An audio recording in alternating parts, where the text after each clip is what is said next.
안녕하세요. 안녕하세요. 네, 만나서 반갑습니다. 여러분들과 단체급식 식품위생을 진행해 나갈 김지연입니다. 자, 우리 드디어 모의고사에 들어왔죠. 그래서 이론, 그다음 문제풀이를 거쳐서 이제 드디어 모의고사반에 들어왔는데요. 우리가 이론은 정말 기초를 다지는 작업이었고, 그걸 다시 복습을 하고 문제 푸는 요령을 배우는 게 저희 문제풀이 시간이었다면, 마지막 최종이 되는 게 바로 모의고사예요. 그러니까 아마 모의고사 문제를 풀어보시면서 정말 시험 보는 것처럼 풀어보셨잖아요. 어떠셨어요? 푸실만 하셨나요? 근데 분명히 공부했던 거죠. 공부했던 거고 유사한 문제도 문제풀이 시간에 분명히 풀었던 내용인데 기억이 가물가물해요. 그렇죠? 막상 또 쓰려면 이게 한 과목별로 단원별로 정리가 되어 있는 문제를 푸는 게 훨씬 수월합니다. 그러니까 범위도 어디서부터 어디까지 나올 걸 예상할 수가 있고요. 또 과목별로 정리가 되어 있으니까 또 이게 문제 푸는데 훨씬 고득점이 돼요. 근데 모의고사는 모든 과목이 그 다음에 전 범위에 섞여 있다 보니까 어디에서 어떤 문제가 나올 거라고 예상을 할 수가 없어요. 그러다 보니까 내가 알고 있어도 조금 미진하게 답을 쓸 수도 있고, 그 다음에 분명히 공부했던 건데 기억이 안 날 수도 있고, 또 제한된 시간 내에 또 쓰려다 보니까 또 실수가 발생할 수도 있었을 거예요. 그래서 그런 것들을 좀 줄일 수 있도록 연습하는 게 마지막 최종 모의고사다라고 생각하시면 될 것 같습니다.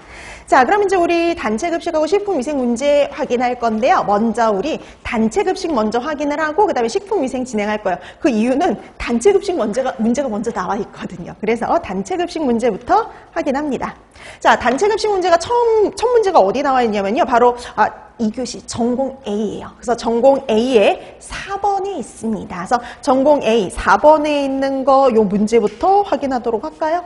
자, 우리가 이게 구매는 꾸준히 시험 문제 잘 나오고 있는 파트예요. 그렇죠? 작년에도 구매 검수 파트에서 시험 문제에 출제가 됐었습니다. 그렇죠? 자, 근데 이 재고 관리와 관련된 파트는 조금 시험에 나온 지가 조금 됐어요. 그래서 이 파트에서 한번 문제를 그냥 간단한 문제를 추려봤는데요. 문제 한번 보시면, 자, 다음은 땡땡 중학교 급식소에서요, 영양교사와 조리원이 나눈 대화의 내용인데요. 자, 기억에 해당하는 재고조사 방법, 니은에 해당하는 재고관리 기법을 순서대로 쓰세요 라고 했네요. 그러면 여러분, 우리 벌써 답은 얼추 이게 범위가 줄어들어요. 보세요. 자, 기억에 해당하는 재고조사 방법. 우리 재고조사 방법 2개밖에 배운 게 없어요. 연구 재고조사하고요, 실사. 그렇죠? 딱 2개밖에 없어요. 연구하고 실사. 보통 단체급식자에게 딱 2가지 나옵니다. 자, 그 다음에 니은에 해당하는 재고관리 기법을 순서대로 써라. 우리 재고관리 기법도요, 딱 2개밖에 배운 게 없어요. 그래서 보통 대체적으로 시중에 유통되거나 이렇게 나와 있는 단체급식 교재에 보면 재고관리 기법은 2가지 정도만 소개를 합니다. 하나는 ABC 관리 방식, 그렇죠? 그다음에 또 하나는 최소, 최대. 그럼 답은 여기에서 하나하나씩 결정이 되는 거예요. 그럼 이거 외에 답을 써서는 안 되겠죠. 자, 그래서 딱 얘는 문제만 제대로 읽어도요, 범위가 확 줄어들게 됩니다. 자, 그럼 이제 얘가 연구인지 실사재고조사인지 ABC 관리 방식인지 최소 최대 관리 방식인지 이제 그걸 파악하는 일만 하나 남았어요. 자, 그럼 이제 대화 내용 볼게요. 자, 조리원. 자, 우리 급식소에서 쌀은 어떻게 발주를 하고 있나요? 그랬네요. 쌀은 재고량이 정해놓은 일정 수준에 도달하면 발주하는 정량 발주 방식으로 하고 있습니다. 그러니까 여기는 항상 쌀은 항상 수요가 있으니까 일정 재고를 좀 보유하는 게 유리하겠죠.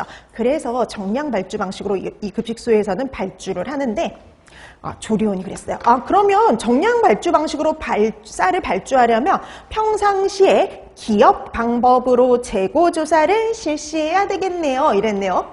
자, 그럼 여러분, 정량 발주 방식 어떤 거였는지 기억나시죠?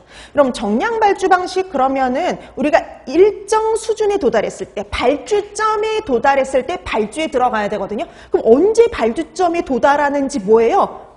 계속 확인을 해야 되잖아요. 계속 확인하려면 어떤 방법밖에 없어요? 연구 재고조사. 그쵸? 연구 재고조사입니다. 그래서 첫 번째, 기억에 들어갈 거, 연구 재고조사. 이렇게 들어오면 되죠. 자, 그래서 연구 재고조사를 통해서 언제 발주점에 도달할지를 계속 관찰하고 있어야 돼요. 그거 그렇게 해서 관찰을 해야 되죠. 그 다음에 뭐 실사 재고는 이제 뭐 한 달에 한 번씩 정말 그게 맞는지 해줄 수가 있어서 평상시는 어떻게 됐든 이 발주를 하기 위해선 연구 재고 조사를 해야 된다라고 보시면 됩니다. 자, 그리고 이제 영영 교사가 그랬어요. 맞아요. 정확히 알고 계시네요. 자, 그리고 쌀은 정량 발주 방식으로 구매하고 있으니 저절로 어떤 기법에 의해서 재고를 관리해야 됩니다. 이렇게 된 거죠. 자, 그럼 우리가 이게 두 가지가 있잖아요. A, B, C하고 최소, 최대 관리 방식이요. 그럼 A, B, C 관리 방식 오늘 나눠드렸던 수업자리 프린트 1페이지 잠깐 보세요. 자, 여러분 A, B, C 관리 방식 뭐였는지 기억나세요? 등급 나눴잖아요. 등급. 자, 이 재고 품목의 중요도, 얼마나 중요한지, 그 다음에 가치도에 따라서요, 세 등급으로 분류를 했어요. 그래서 세 등급으로 분류해가지고 등급별로 관리하는 방식이었습니다. 그래서 등급이 높은 애들한테 좀 더 투자를 하는 거죠. 그 다음에 등급이 낮은 C등급 이런 경우에는 좀 저가품에는 좀 신경을 덜 쓰는 이런 방법이 바로 ABC 관리 방식이에요. 그럼 여러분 지금 이게 여기에 해당이 되나요? 여긴 뭐 고가품, 저가품 얘기가 아니잖아요. 그 다음 보세요. 최소, 최대 관리 방식. 안전재고 수준의 재고량을 유지하면서 여러분 안전재고 수준의 재고량이 바로 뭐예요? 우리 짧게 안전재고량이라고 얘기를 하죠. 자, 안전재고량을 유지하면서 재고량이 뭐에 도달하면요?